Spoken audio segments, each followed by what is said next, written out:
Ang lalaking ito ang may pinakatalas na pangamoy sa buong mundo. Hinawakan lang niya ng bahagya ang isang dyaryo at agad niyang nalaman na ilang minuto pa lang itong naimprenta. Biglang may sumakay na lalaki sa eroplano na nakakastang braso. Pagpasok pa lang nito, muli niyang naamoy ang isang kakaibang bagay.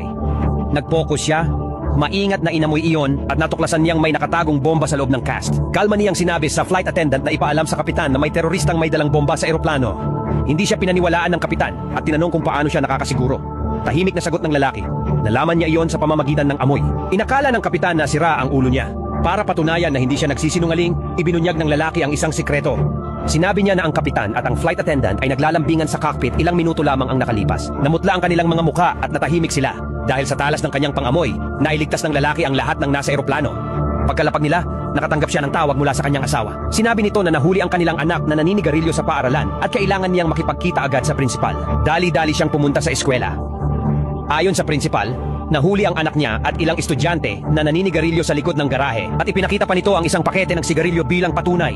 Pinulot ng lalaki ang pakete, inamoy ito at sinabi niyang hindi iyon pag-aari ng anak niya. Sinundan niya ang bakas ng amoy at diretsyong nagtungo sa tunay na supplier.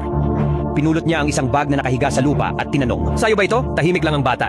Kalma niyang itinumba ang bag at bumagsak mula rito ang isang bungkos ng sigarilyo. Ito ang totoong supplier, sabi niya bago siya tahimik na umalis. Kaya kung ikaw ay may ganitong abilidad, saan mo ito gustong gamitin?